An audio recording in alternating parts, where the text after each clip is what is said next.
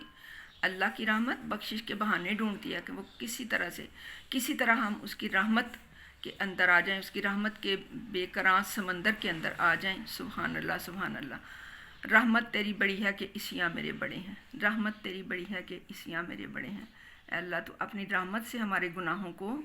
یا اللہ ڈھانپ لے، اپنی رحمت کے پردے سے ہمارے گناہوں کو ڈھانپ لے۔ اے اللہ ہمارے گناہوں کو ڈھانپ لے۔ اے اللہ ہمیں اس طرح کے نیکی کے کام کرنے کی توفیق عطا فرما جن کا ہمیں دنیا اور آخرت دونوں میں ثواب ملے۔ یا اللہ ہم تیرا قرآن پڑھے ہیں، یا اللہ تیرے نبی صلی اللہ علیہ وآلہ وسلم کی حدیث مبارکہ پڑھے ہیں، اور اے اللہ اس بندے کی لکھی ہوئی کتاب جو ہے مختصر صحیح بخاری، اس بندے کی لکھی ہوئی کتاب پڑھ رہے ہیں جو کہ آپ اللہ کی ذات امام بخاری کے لیے فرماتی ہے کہ وہ دنیا پر چلتی پھرتی اللہ تعالیٰ کی نشانیوں میں سے ایک ہے۔ اے اللہ یہ اس بندے کی مدون کردہ، اس بندے کی تحریر کردہ کتاب ہم پڑھے ہیں جس کو آپ نے اللہ اپنی نشانیوں میں سے ایک فرمایا ہے، اور جس بندے کے اوپر آپ کے اتنے احسانات عظیم تھے، یا اللہ ہمارے اوپر بھی وہ احسانات کر دے، یا اللہ ہمیں بھی اس بندے کی طرح بنا دے جس طرح کا تیرا یہ بندہ تھا کہ ان کے لیے فرمایا گیا کہ امام بخاری جو ہیں وہ اپنے یہ جن کی کتاب میں آپ کو پڑھا رہی ہوں، آپ کو یہ بھی پتہ ہونا چاہیے کہ میں کہاں سے لے رہی ہوں یہ چیزیں، یہ کون تھا اللہ کی آیت، اللہ کی نشانی جس کی وجہ سے ہمیں یہ رسول پاک صلی اللہ علیہ وسلم کی اتنی مقدس احادیث عمل جو ہے وہ ہمیں ملا۔ یہ اپنے پیش رو آئمہ کی آرزو، کیا کہا گیا ان کے لیے؟ پیش رو، اپنے سے جو آپ سے پہلے گزر گئے نا، وہ اس طرح کے امام کی آرزو کر کے گئے، جیسے حضرت ابراہیم علیہ السلام نے دعا کی کہ یا اللہ میری اولاد میں سے نبی مبعوث فرمانا، اور اللہ تعالیٰ نے ان کی اولاد میں سے حضرت محمد صلی اللہ علیہ وسلم کو مبعوث فرمایا۔ اس طرح سے جو آپ کے پیش رو امام بخاری سے پہلے آنے والے جو ائمہ کرام تھے وہ آرزو کر کے گئے تھے کہ اس طرح کا کوئی ایک امام ہمارے اندر پیدا ہو جائے، اور اساتذہ کا فخر، ان کے اساتذہ ان کے اوپر فخر کرتے تھے، معاصرین کے لیے سراپا رشک تھے، جو ان کے دور کے جو لوگ تھے وہ ان پر رشک کرتے تھے کہ ایسا بندہ، اے اللہ ایسا امام ہمیں دیا ہے۔ ان کے زمانہ میں احمد بن حنبل بھی تھے، یا بن معین بھی تھے، علی بن مدینی کا ان کا بھی فن حدیث میں بڑا چرچا تھا، لیکن جب آسمان علم حدیث پر امام بخاری کا سورج طلوع ہوا، آسمان علم حدیث پر جب امام بخاری کا سورج طلوع ہوا تو تمام محدثین ستاروں کی طرح چھپتے چلے گئے۔ سبحان اللہ، سبحان اللہ، کتنا بڑا مرتبہ ہے امام بخاری رحمۃ اللہ علیہ کے۔ اور دیکھیے ان کے نام کے ساتھ دیکھیے کیا کیا القابات جو ہے وہ ان کو عطا ہوئے ہیں، ان کے نام کے ساتھ دیکھیے کیا کیا بتایا ہے ہمیں علماء نے۔ ان کو کہا گیا ہے ناصر الاحادیث النبویہ، ناصر الاحادیث النبویہ، نبی صلی اللہ علیہ وسلم کی احادیث کے ناصر، و ناشر الموارث المحمدیہ، اور محمد صلی اللہ علیہ وسلم کے شجرہ نسب کے ناشر، امیر المومنین فی الحدیث، کیا لقب ان کو دیا گیا؟ امیر المومنین فی الحدیث۔ اور پھر کہا گیا ان کا نام آگے اس طرح سے دیتے ہیں، امام ابو عبداللہ محمد بن اسماعیل البخاری الجافی، اور یہ ان کا جو ہے سن ولادت وہ ہے 194 ہجری، اور ان کے آباء و اجداد جو ہیں وہ بھی جو بالکل پہلے شروع کے آباء و اجداد ہیں وہ مجوسی تھے، لیکن جو ان کے ایک جو تھے انہوں نے جو تھے ان کے ابن مغیرہ جافی، انہوں نے چونکہ امام جافی کے ہاتھ پہ اسلام قبول کیا تھا اس لیے ان کو جافی بھی کہا جاتا ہے۔ یہ بہت عظیم محدث تھے اور ایک صالح بزرگ تھے۔ ابن حبان نے ان کو طبقہ رابعہ کے سکہ راویوں میں، سکہ کا مطلب ہوتا ہے بہت ثقافت والا، ایکوریسی والا، تو ان سکہ راویوں میں ان کو شمار کیا جاتا تھا۔ تو اسی طرح ہمیں انشاءاللہ العزیز ان کی احادیث کے ساتھ ساتھ ہم تھوڑا بہت امام بخاری کے متعلق بھی پڑھتے رہیں گے، تاکہ ہمیں پتہ چلے کہ یہ جو ہم پڑھ رہے ہیں یہ کوئی چھوٹی موٹی چیز نہیں ہے، یہ ایک بہت بڑا اعزاز ہے ہمارے لیے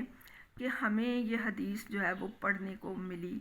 یہ ان کا جو علم ہے وہ ہمارے تک منتقل ہوا، وہ ہمارے لیے علم کا مینار ہیں، وہ ہمارے لیے نور کا مینار ہیں۔ ہمیں ان کی زندگی سے بھی بہت کچھ سیکھنا ہے، اور یہ جو کتاب وہ مدون کر رہے ہیں ہمارے لیے،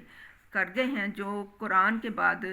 جو روئے زمین پر الصحت سب سے زیادہ صحت والی، سب سے زیادہ ایکوریس والی، جب میں انشاءاللہ صحیح بخاری کا آپ کو کرانا شروع کروں گی نا تعارف، تو پھر آپ کو پتہ چلے گا کہ صحیح جو ہے وہ ایک ٹرم ہے اور اس کا مطلب کیا ہے۔ اور یہ روئے زمین پر صحیح ترین قرآن کے بعد صحیح ترین کتاب جو ہے وہ ہے صحیح بخاری شریف۔ تو اللہ تعالی ہمیں، اللہ کرے کہ ہم اس کو مکمل کر سکیں اپنی زندگیوں میں۔ اللہ تعالی ہمیں اتنا موقع دے دے کہ یہ قرآن جس طرح سے ہم نے شروع کیا ہے، 2 آیتیں ترجمہ تشریح کے ساتھ، اور یہ حدیث جس طرح سے ہم نے شروع کی ہیں، اللہ کرے کہ ہم اپنی زندگی میں اس کو مکمل کر سکیں گے۔ اور اللہ تعالیٰ آپ کو بھی میرے ساتھ رکھے، مجھے آپ لوگوں کے ساتھ رکھے، اور ہم اس کار خیر کو مکمل کر سکیں۔ آمین ثم آمین۔ ربنا تقبل منا انک انت السمیع العلیم وتب علینا انک انت التواب الرحیم۔